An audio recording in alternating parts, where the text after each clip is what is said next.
Hi guys, எல்லாருக்கும் வணக்கம் guys. இந்த வீடியோவில் நம்ம என்ன பார்க்க போகிறோன்னா, நாங்கள் மட்டும் 5வது டெஸ்ட் போட்டிக்கு நான் காத்துட்ருக்கேன்.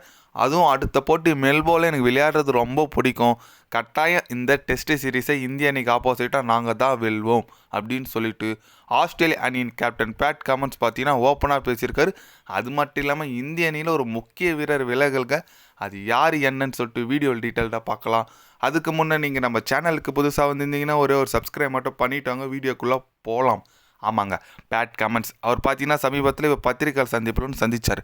அப்போ 4வது 5வது டெஸ்ட் போட்டி குறித்து பத்திரிகையாளர் கேட்ட கேள்விக்கு என்ன சொன்னார்னு கேட்டிங்கன்னா, எனக்கு அடுத்த போட்டி ரொம்ப முக்கியமான போட்டி, அவ்வளோதான்.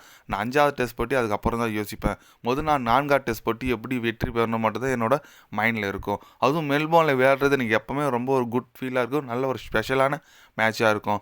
அதனால் கண்டிப்பாக அடுத்த போட்டி நாங்கள் இந்திய அணிக்கு ஆப்போசிட்டாக வெற்றி பெற்று கட்டாயம் இந்த சீரீஸை நாங்கள் தக்க வைப்போம். சீரீஸை வெல்றது மட்டும்தான் எங்களோட ஒரே ஒரு குறிக்கோள்.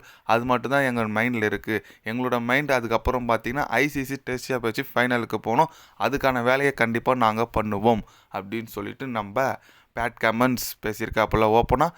எஸ், அவர் பார்த்தீங்கன்னா எப்படி சொல்கிறது, 4வது டெஸ்ட் போட்டி முடிஞ்சதுக்கப்புறம் தான் நான் 5வது டெஸ்ட் போட்டி பற்றியே யோசிப்புன்னு சொல்கிறார். அந்த அளவுக்கு செம கிளியராக இருக்கார் பேட் கமன்ஸ். அவர் எப்பவுமே கிளியர் மைண்டு தான் தெரியும். இருந்தாலும் இந்திய அணிக்கு கொஞ்சம் எப்படி சொல்லுது, கட்டாயம் நாங்கள் வென்றே தீர்வோன்னு சொல்லிட்டு பேட் கமன்ஸ் பேசியிருக்காரு.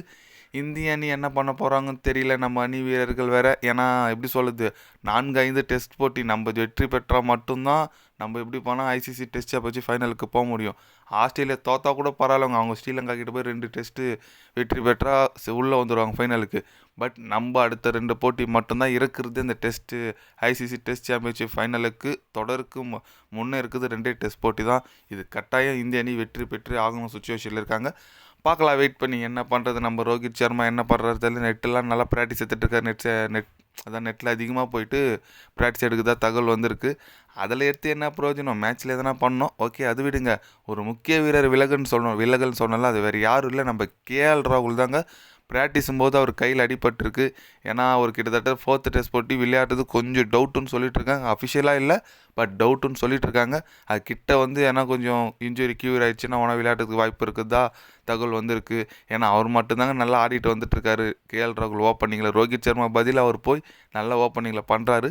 அவரும் இதுமாரி ஆகிட்டாருன்னா இந்திய அணி நிலைமை என்னன்னு தெரில, பார்க்கலாம். பட் எதுவும் ஆகாது, எனக்கு நம்பிக்கை இருக்குது. நீங்கள் சொல்லுங்கள், இந்திய அணி 4th டெஸ்ட் போட்டி வின் பண்ணுமா பண்ணாதான், உங்களோட கருத்து என்னன்னு சொல்லிட்டு கமெண்டில் சொல்லுங்கள். நம்ம கேஎல் ராகுல் கம்பேக் கொடுப்பாரா கொடுக்க மாட்டாரா, அவருக்கு வேறு இன்ஜுரியில் இருக்குது. கண்டிப்பாக மீண்டு வரணும்னு சொல்லிட்டு கண்டிப்பாக கடவுளை வேண்டிக்கணும். ஏன்னா அவர் வந்தால் இந்திய அணிக்கு கூடுதல் பலம் தான். நீங்கள் சொல்லுங்கள், கேஎல் ராகுல் வருவாரா திரும்பி வரமாட்டாரா, உங்களோட கருத்து என்னன்னு சொல்லிட்டு கமெண்டில் சொல்லுங்கள். இது போன்ற ஸ்போர்ட்ஸ் நியூஸாக தெரிஞ்சுக்கணுன்னா சேனலை சப்ஸ்கிரைப் லைக் ஒன்று பண்ணிக்கோங்க. கண்டிப்பாக கிரிக்கெட் பற்றி day by day channel update வரும்.